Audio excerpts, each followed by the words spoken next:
Here is the paraphrased version of your script, with word order slightly adjusted while preserving the original writing style, tone, and articulation. Along the Missouri-Kansas border in 1856, certain names were never uttered above a whisper in respectable company. Isaiah was one of those names. Not Isaiah with a surname attached, not Isaiah somebody, just Isaiah, spoken with the same careful hush people, reserved for ghosts or for invoking God's name in situations where only divine intervention seemed to explain events beyond human understanding. The local sheriffs of Jackson County knew him only as a string of incidents. A dozen years' worth of deaths and disappearances formed a violent sequence too methodical to be random, yet too slippery to be the work of any organization they could identify or infiltrate. Plantation owners who gathered at the Independence Courthouse on the first Monday of each month to discuss county affairs mentioned him in deliberately vague terms, never quite admitting they feared a man who might not exist at all, whose very existence would expose cracks in a system generations in the making. But the enslaved people working the cotton fields and tobacco farms along the Missouri River bottomlands knew exactly who he was. When they thought no one could listen, they called him Deliverer, whispering the name in the darkness of their quarters after the overseers had finished their last rounds and the main house windows had gone dark. They passed stories about him in whispers, using networks white society never dreamed existed, describing encounters and incidents that would never appear in any official record. The details varied, but the essentials held.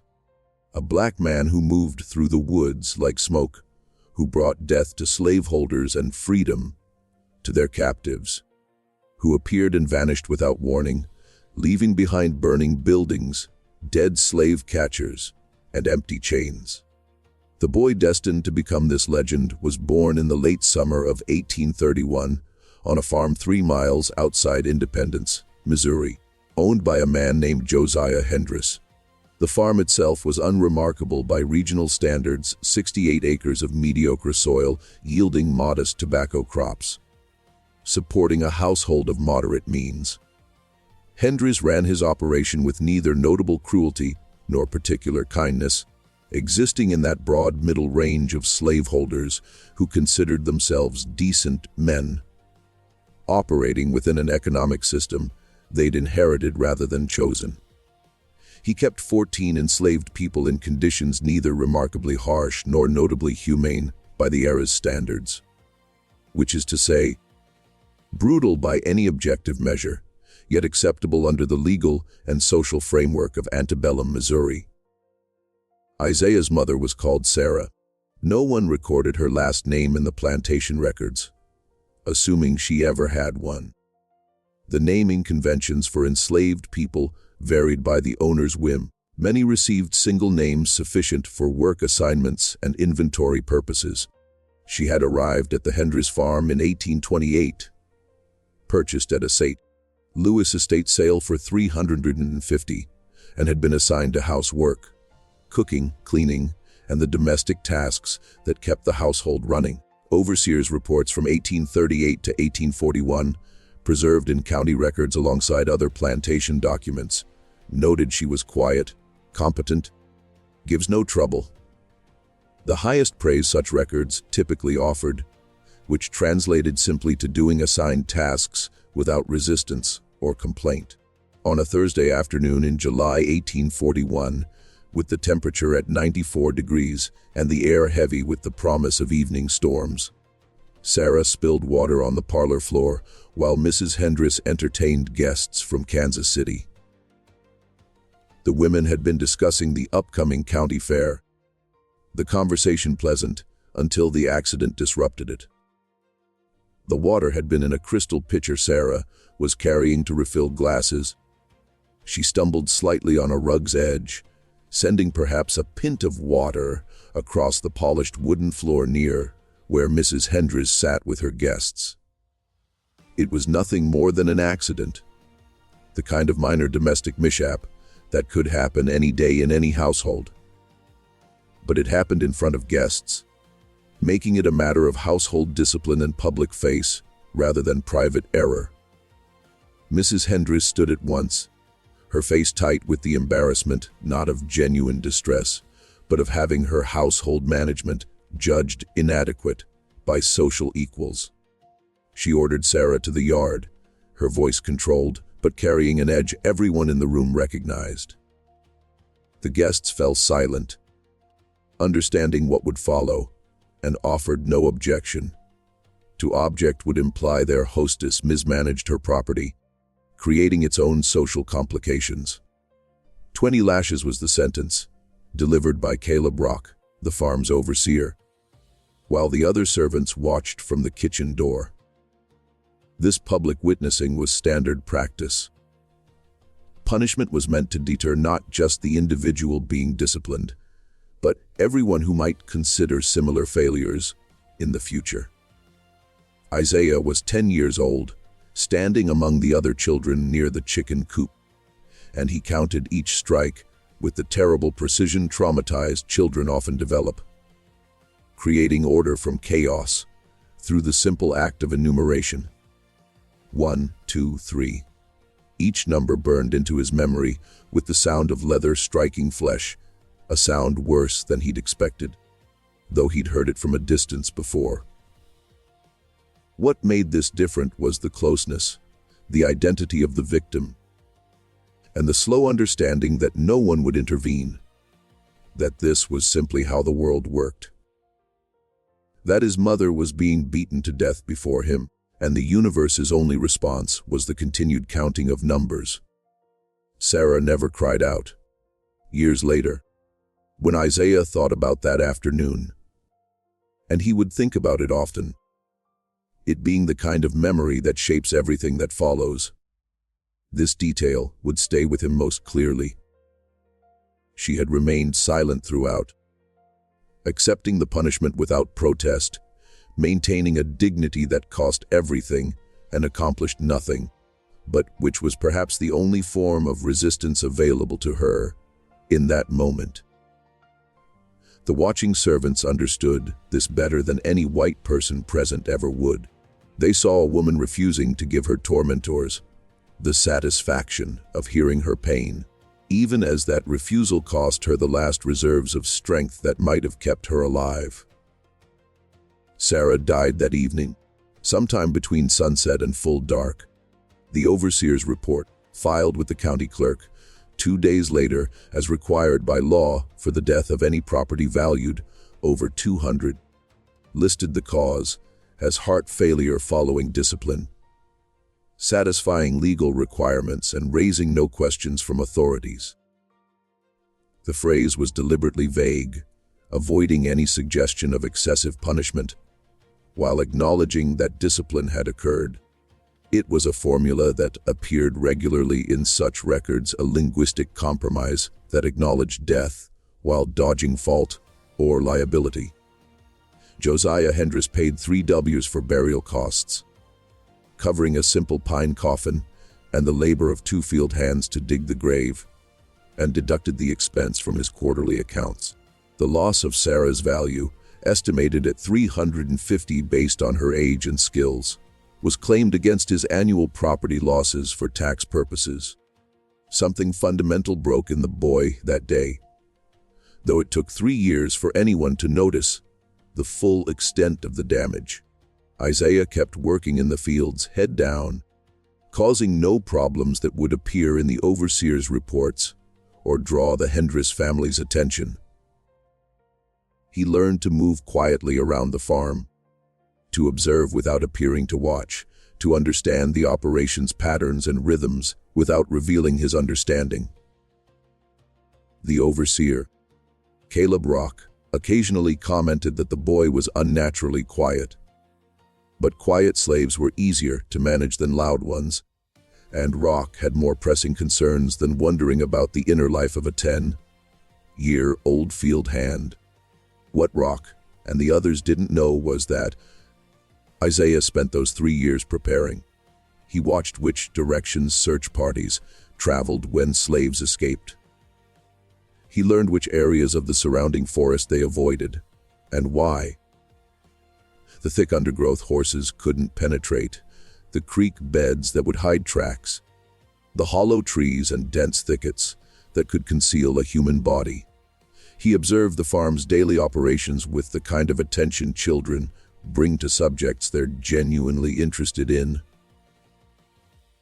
noting which gates were locked, and where the dogs were kept, which roads the slave catchers used when bringing back runaways.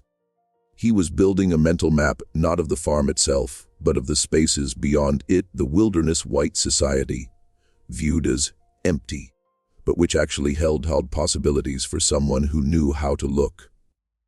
He also watched Caleb Rock.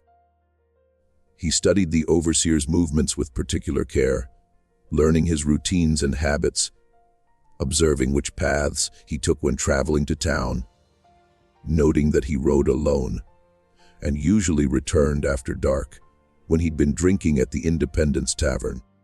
Isaiah didn't think of this as planning revenge. He was too young to conceptualize it in those terms. But he was learning patterns, storing information for future use, building a detailed understanding of the man who had killed his mother. In August 1844, 3 years and 1 month after Sarah's death, Isaiah disappeared from the Hendris farm. Rock organized a search party the next morning, following standard procedures for runaway slaves' dogs, armed men, systematic checks of likely hiding spots within a 5-mile radius of the farm. They found nothing. No tracks leading north toward free territory. No signs of struggle suggesting he'd been taken by animals. No evidence that anyone had helped the boy escape. The dogs lost his scent at the creek forming the southern boundary of the Hendris property, and despite 2 more days of searching, no trace of Isaiah could be found. After 3 days, Rock called off the search and reported the loss to Josiah Hendris. The boy's value was estimated at $400, lower than a fully grown field hand, but reflecting his youth and the investment required to raise him to working age. Hendris filed the loss with his insurance company and claimed it against his annual property losses. Everyone assumed the boy had died in the woods, taken by exposure or animals or some combination of misfortunes that regularly claimed runaways lacking preparation or assistance. The incident was recorded in county ledgers and forgotten by everyone except the other enslaved people on the Hendris farm, who wondered but said nothing, understanding that speculation about successful escapes was dangerous. They were wrong about the death. Isaiah was 13 years old and very much alive, living in the dense forest along the Missouri River bottomlands, about 7 miles south of the Hendris farm. He'd spent 3 years preparing for his escape, and unlike most runaways who fled north toward freedom, he had run in a different direction entirely. Into the wilderness, into the thick growth where white men rarely traveled, where someone who moved carefully could disappear completely. He'd taken nothing except the clothes he wore, and a knife stolen from the farm's tool, shed 3 months earlier, hidden in a hollow tree and checked periodically to ensure it remained undiscovered. On the night he left, he'd waited until well after midnight, until even the dogs had settled into sleep and the overseer's rounds had finished. He'd climbed out the window of the quarters, not through the door, which was locked and would creak, and moved through the shadows of the outbuildings toward the creek. He'd walked in the water for nearly 3 miles, leaving no scent for dogs to follow, before climbing out on the far side and disappearing into the forest. The first week was the hardest. He had no food except what he could forage: berries, roots, plants his mother had once pointed out as edible. He was hungry constantly, cold at night despite the summer heat, terrified of every sound in the darkness. But he survived. He learned to set snares for rabbits using techniques he'd watched trappers demonstrate. He found caves and hollow trees that provided shelter. He located springs and streams for water. He moved deeper into the wilderness each day, putting distance between himself and the farm, learning the landscape with the intimate attention born of necessity.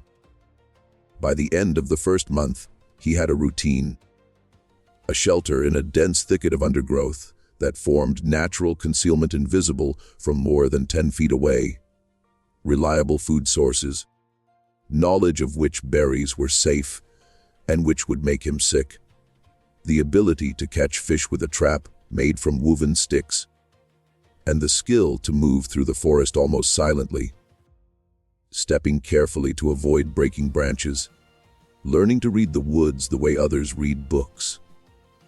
But survival wasn't his goal. Isaiah hadn't run into the wilderness to live in hiding. He'd run there to prepare, to build strength, to wait for the right moment. Because 3 years of watching Caleb rock had taught him something important. The overseer was predictable. He traveled to Independence twice a month, always on the same road, always returning after dark. And Isaiah intended to be waiting. It took 3 more months before the opportunity came. On a cold night in November 1844, with the moon hidden behind clouds and the road through the forest darker than usual, Caleb Rock rode home from Independence, slightly drunk and completely unaware he was being followed. Isaiah had been tracking him since sunset, moving through the trees parallel to the road, keeping pace with the horse, waiting for the right spot. When Rock stopped to relieve himself near a stand of oak trees, the same spot he always stopped, being a man of fixed habits, Isaiah emerged from the darkness with the knife and cut the overseer's throat so quickly that Rock never had time to reach for the pistol on his belt. The whole thing took perhaps 5 seconds. Rock collapsed without a sound, blood spreading across the fallen leaves, and Isaiah stood over him, feeling nothing at all, no satisfaction, no remorse, no sense of justice accomplished. Just a cold emptiness that would remain with him for the rest of his life. He took Rock's pistols, a flintlock that felt heavy in his hand, and a powder horn containing enough for perhaps 20 shots. He took Rock's hat, a wide, brimmed thing that would help conceal his face. Then he walked back into the forest and disappeared. Authorities found Rock 6 days later, a merchant traveling the Independence Road, noticed vultures circling and investigated, finding the body badly decomposed but clearly murdered. The throat wound too clean and precise to be anything but intentional killing. The county sheriff, a man named William Bradshaw, organized an investigation. He interviewed the Hendris household, checked for recently escaped slaves, questioned people who had been at the tavern the night Rock died. He found nothing useful, no witnesses, no suspects, no clear motive beyond the general violence that occasionally erupted along the Missouri, Kansas border in those pre-Civil War years. The case remained unsolved, filed away with other frontier violence, and life continued. Josiah Hendris hired a new overseer. The enslaved people on the farm whispered among themselves about Rock's death, some suggesting divine justice, others warning against such talk. And in the forest, Isaiah taught himself to shoot. He practiced with Rock's pistol, firing at trees until he could reliably hit targets at 20 paces. He learned to maintain the weapon, to keep it clean and functional. He stole powder and shot from an isolated cabin he'd been watching, waiting until the trapper, who lived there, had left for town before breaking in and taking what he needed. He was 14 years old and becoming something without a conventional name. Not quite a runaway, not quite a rebel, but something in between. A person who had left the world of plantations and slavery, but hadn't entered any other, existing instead in the spaces between, in the forests and back roads where authority didn't quite reach. That was 1844. Over the next 12 years, Isaiah would be connected to more than 50 confirmed deaths, though the actual number was likely higher. Some incidents were never reported, some bodies never found, some deaths attributed to accident or misfortune rather than murder. He developed a method both brutally simple and devastatingly effective. He would spend weeks, sometimes months, observing a plantation. He would learn who came and went, understand relationships between owners and overseers, identify slave catchers who frequented the area, map the daily routines governing operations.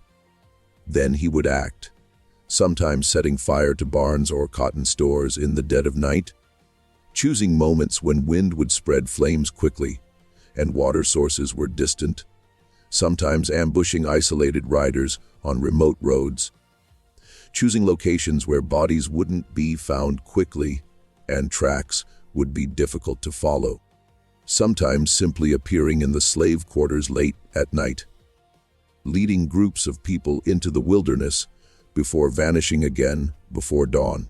In 1847, a plantation owner named Marcus Whitfield died when his barn burned with him inside.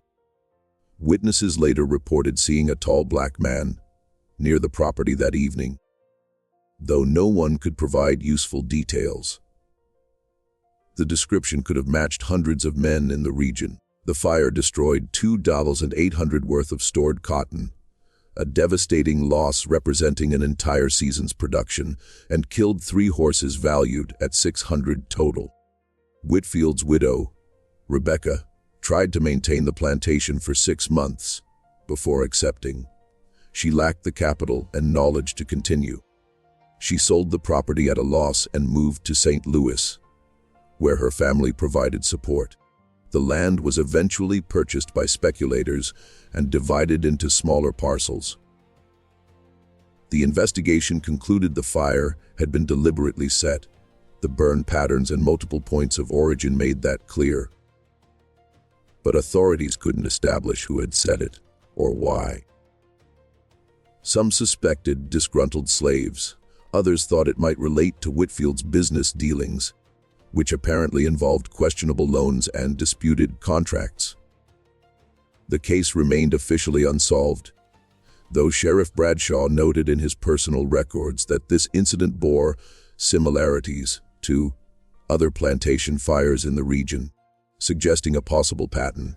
In 1849, 2 federal marshals named Gibson and Terrell were found dead on the road between Independence and Kansas City. Both had been shot once in the head from close range. Execution-style killings suggesting professional work rather than random violence. Their horses were left grazing nearby, saddlebags intact except for one significant absence. They'd been carrying arrest warrants for 7 fugitive slaves, and those documents were missing. Everything else, their money, weapons, personal effects, was untouched. The killer had taken only the warrants. The federal government took this case seriously. Killing federal marshals was a capital offense demanding response. Investigators from the Attorney General's office came from Washington to assist local authorities. They interviewed dozens of witnesses, checked every known abolitionist and free state sympathizer in the region, pursued leads that went nowhere. The investigation continued for 8 months before being quietly shelved. The official conclusion noting that the perpetrators could not be identified from available evidence, though the incident appears related to organized resistance to federal fugitive slave enforcement. What the investigators never knew was that Isaiah had followed Gibson and Terrell for 3 days, learning their route and habits before setting up the ambush. He'd chosen a spot where the road curved through thick trees, where he could approach from concealment, and where the sound of shots would be muffled. He'd killed both men in less than 10 seconds. 2 shots, both fatal, before either marshal could draw his weapon. Then he'd taken the warrants memorized the names and descriptions, and disappeared into the forest to begin planning how to locate those 7 people before other slave catchers found them. In 1851, Isaiah accomplished something that became legendary in the clandestine networks of enslaved people throughout the region. He led 18 people off the Morrison plantation in Jackson County in a single night. Not a small group that could move quickly and quietly, but 18 individuals including children and an elderly woman who could barely walk. The logistics were extraordinary.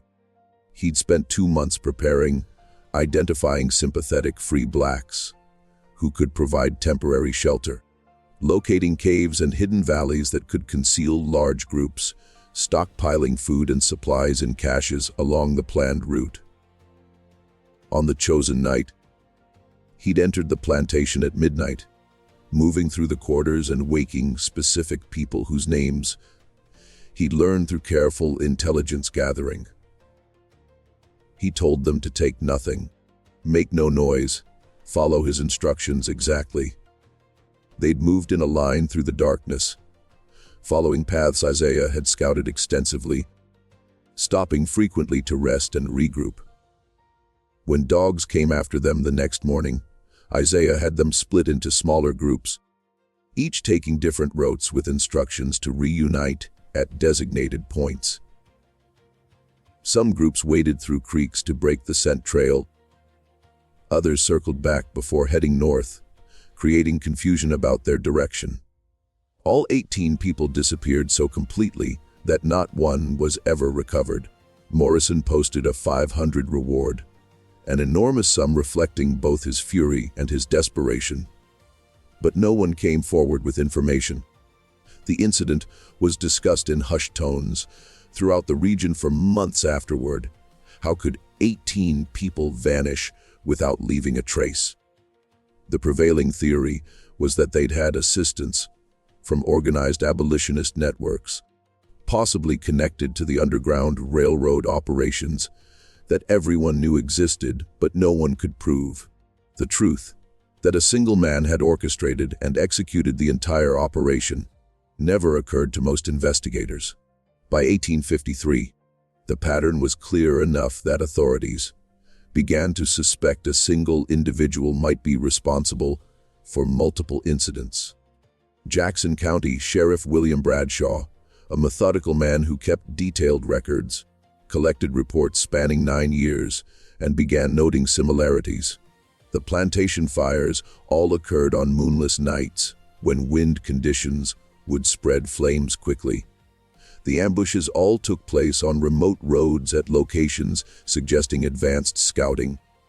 The missing slaves all disappeared in groups large enough to be significant, but small enough to move quickly, if properly organized. Bradshaw drafted a confidential report for the county commissioners concluding that a Negro man, possibly in his 20s, operating alone or with minimal assistance, has been conducting systematic attacks against property owners and law enforcement along the border. The description was necessarily vague. Witness accounts were inconsistent and often contradictory. Some claimed the man was tall, others average height. Some said light-skinned, others dark. The only consistent details were that he moved silently, appeared and disappeared without warning, and left no survivors who could provide clear identification. The report was marked confidential because Bradshaw understood the political implications, admitting that a single black man had been operating successfully against white authority for nearly a decade would suggest weaknesses in the system plantation owners preferred not to acknowledge. It would raise questions about security competence and the fundamental assumptions underlying slave society. Better to handle the situation quietly. Increase patrols, warn plantation owners to improve their security, and hope the problem resolved itself. The newspapers handled the story with similar care. The Era's Independence Examiner referred to Zerer's disturbances along the border region, without providing specifics that might alarm readers or provide too much information to potential sympathizers. The Kansas City Enterprise mentioned a dangerous fugitive operating in the area, but avoided inflammatory language that might inspire others. The careful vagueness served everyone's interests except those who wanted the truth. But the plantation owners, meeting privately at the Independence Courthouse on the first Monday of each month, discussed the situation in practical terms, stripped of euphemism. Several hired additional guards, men with military experience who understood security rather than just slave management. Some installed better locks on their buildings and started keeping dogs inside secure compounds. A few quietly armed their overseers with rifles instead of the usual whips, acknowledging that the threat they faced came not from unarmed, unorganized slaves, but from someone who possessed both weapons and expertise. The bounty on Isaiah's head increased steadily. It started at 100 in 1847, rose to 500 after the Morrison incident in 1851, reached $1,000 by 1854, and stood at $2,000 by 1856, an enormous sum representing 2 years' wages for a skilled craftsman or the price of a prime field hand. The amount reflected both the scale of damage Isaiah had caused and the frustration of authorities, who couldn't capture him despite devoting substantial resources to the effort. But Isaiah was never captured. He killed with precision, suggesting not rage, but methodology, choosing targets carefully, planning approaches thoroughly, executing without hesitation. He never killed randomly, never acted impulsively. Every action served a purpose, whether eliminating specific threats or creating terror among slave catchers and plantation owners.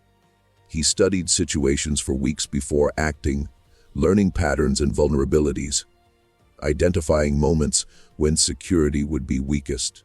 The enslaved people throughout the region followed his activities through informal networks white society never fully understood. Information traveled from plantation to plantation, carried by hired-out workers, passed along at markets, whispered in churches where black congregations met under white supervision. They knew which fires were accidents and which bore Isaiah's signature. They recognized his work in certain disappearances and knew which routes to avoid, because Isaiah might be using them. Some thought of him as a hero, others as a dangerous madness that would bring retribution on all black people in the region. But everyone knew his name. In 1856, Isaiah was 25 years old. The sheriffs in 3 counties had connected him to at least 40 documented deaths over the previous decade, including 12 plantation owners, 15 slave catchers, 6 overseers, and 2 federal marshals. A count including only incidents where evidence clearly pointed to murder rather than accident. The actual number was certainly higher. The pattern was so clear that the Missouri legislature discussed the case in closed session in February 1856, though no record of their conclusions was ever published. Various proposals were considered: increased military patrols along the border, rewards for information leading to capture, legislation making it easier to prosecute accomplices. Nothing was implemented, partly because of cost and partly because legislators couldn't agree on whether the threat was truly significant or being exaggerated by plantation owners seeking government assistance for private security. The 2000 bounty represented the highest price ever placed on a fugitive slave in Missouri history. For comparison, rewards for train robbers and murderers rarely exceeded $500. The enormous sum reflected recognition that Isaiah represented something unprecedented, not just a runaway or a criminal, but an enemy combatant conducting organized warfare against the institution of slavery itself. Then sometime in late 1856 or early 1857, Isaiah disappeared completely from the historical record. The last confirmed incident attributed to him occurred on November 18, 1856, when a cotton warehouse in Kansas City burned to the ground. The fire started around midnight and spread rapidly through the building, which contained approximately 400 bales of cotton awaiting shipment downriver to St. Louis. The total loss was estimated at $4,200. The cotton itself worth roughly $3,800, with the rest representing building damage and equipment. 3 witnesses reported seeing a black man in the vicinity shortly before the fire started, though as usual the descriptions were too vague to be useful. After November 1856, nothing. No more fires, no more ambushes, no more disappearances bearing Isaiah's characteristic signatures.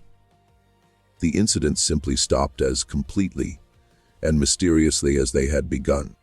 Sheriff Bradshaw noted in his journal that the Negro Isaiah has either died, departed the region, or concluded his campaign for reasons unknown. The bounty remained posted for another 5 years until the outbreak of the Civil War made such matters irrelevant, as the entire social structure of slavery began its collapse. The absence of conclusion frustrated everyone who had followed the case. Some claimed Isaiah had died in the woods, finally succumbing to illness or injury after years of living rough. A theory with merit, given his brutally hard lifestyle, limited medical care, and constant stress. Others insisted he'd escaped to Canada or California, choosing freedom over continued warfare. A few suggested he'd been killed quietly by plantation owners who wanted to avoid the publicity of a trial and simply disposed of the body in ways that left no trace. But the enslaved people along the Missouri-Kansas border told different stories. They said Isaiah never left, that he was still out there watching the roads at night, that he'd simply become even more careful and selective about his actions. They reported incidents that never made it into official records, a slave catcher found dead in circumstances that couldn't be explained, a fire at an isolated farm that seemed too targeted to be accidental, strangers appearing in quarters at night with information about routes north. These stories were impossible to verify, but persistent enough to suggest some basis in reality. For decades after the Civil War ended, people in western Missouri would occasionally report seeing an old black man watching from tree lines or walking lonely roads after dark. The descriptions were always vague: tall or average height, light or dark skin, young or old depending on who was telling the story. But the watchers always shared certain characteristics. They moved silently, disappeared when approached, and carried themselves with a bearing suggesting they feared no one. The authorities never officially closed the case. For decades, the file remained open in the Jackson County Courthouse, gathering dust alongside other unsolved mysteries from the border conflicts preceding the Civil War. The documents included witness statements, sheriff's reports, reward notices, and various theories about the fugitive's identity and whereabouts. Researchers who examined these materials in later years noted the unusual thoroughness of the investigation. Thousands of man-hours devoted to capturing a single individual, and the equally unusual absence of resolution. One historian writing in 1923 as part of a broader study of pre-war violence in Missouri observed that the Isaiah case represents either remarkable incompetence by multiple law enforcement agencies operating over a prolonged period, or remarkable skill by a single individual operating alone against overwhelming odds. Given the general competence demonstrated by these same agencies in other matters, the latter explanation seems more probable, which raises disturbing questions about the true capabilities of the enslaved population and the vulnerability of the institution that held them in bondage. No grave has ever been found.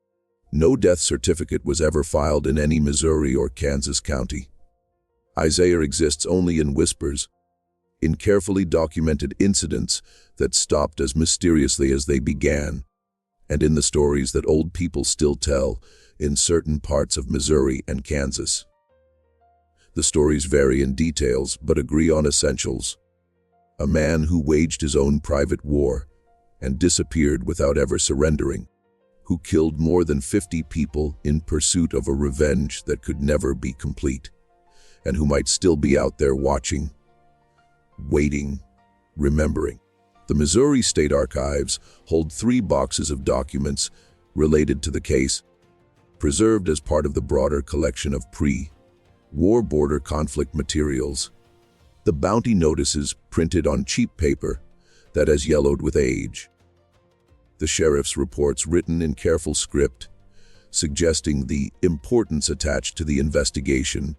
The witness statements describing a ghost more than a man, and in one folder wrapped in fading ribbon and marked evidence. November 1856. A single piece of paper found at the site of the Kansas City warehouse fire. The paper was high-quality writing stock, the kind that would have been expensive and unusual for someone of Isaiah's background to possess. The writing on it was in careful script, suggesting education and practice. It contained just 4 words, "Vidif, remember, justice never forgets." The handwriting was never matched to any known sample. The paper was traced to a St. Louis printer, but proved to have been sold through multiple retailers, making it impossible to determine who purchased that particular sheet. The message itself was analyzed by various authorities, who concluded it was probably meant as a warning or testament, though to whom and for what purpose remained unclear.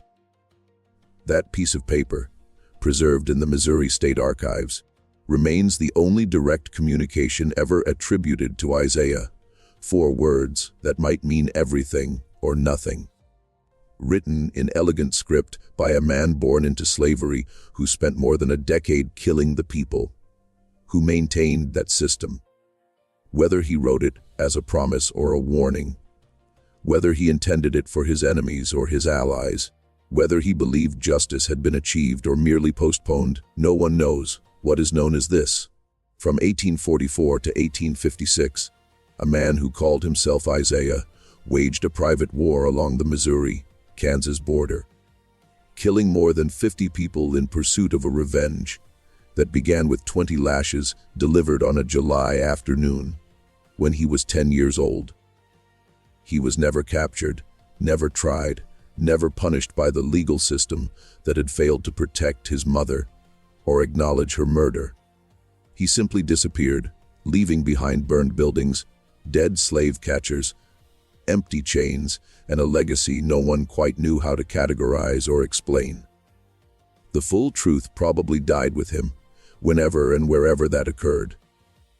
But the stories persist, passed down through generations, changing in details but maintaining their essential character.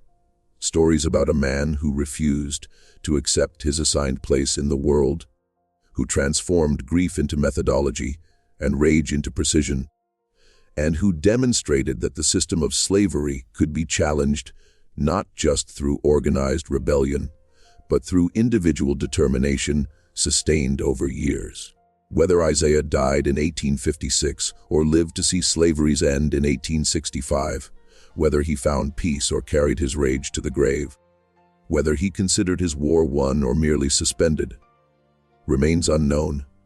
What is certain is that for 12 years, the plantation owners and slave catchers of western Missouri lived in fear of a man they could never catch, and the enslaved people of the region had hope, because one person had proven that resistance was possible.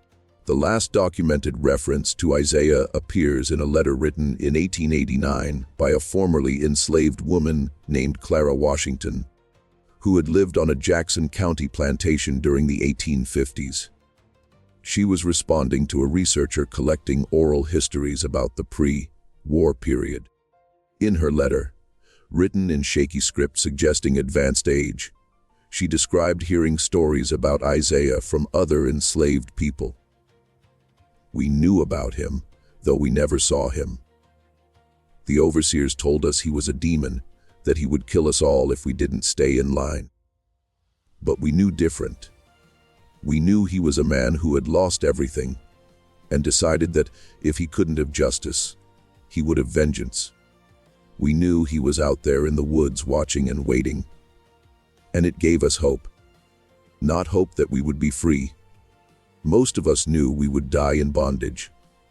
But hope that someone was fighting back, that we weren't all just accepting what was done to us. That mattered more than you might think. That testimony, preserved in the archives of the Missouri Historical Society, represents perhaps the truest assessment of Isaiah's legacy. He didn't free thousands of people or spark a general uprising. He didn't change laws or shift political sentiment, but he fought back in the only way available to him, with the only weapons he possessed, for as long as he could. And in doing so, he became something the system of slavery could not easily categorize or dismiss: not property, not criminal, not rebel, but something in between. An individual who refused his assigned role and created his own, who waged war on his own terms and his own schedule, and who disappeared into history, leaving only questions and contradictions behind.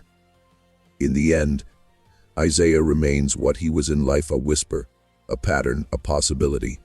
The man who might have been, who probably was, who certainly existed in some form, even if the details remain forever uncertain. The Avenger of Kansas City, who took 20 lashes delivered on a July afternoon and transformed them into a decade of vengeance that no one could stop and no one could explain. The files remain open in the archives. The bounty notices fade in their folders. The stories continue to be told. And somewhere in the forests along the Missouri-Kansas border, in the places where history bleeds into legend, people still claim to hear footsteps in the darkness when no one is there.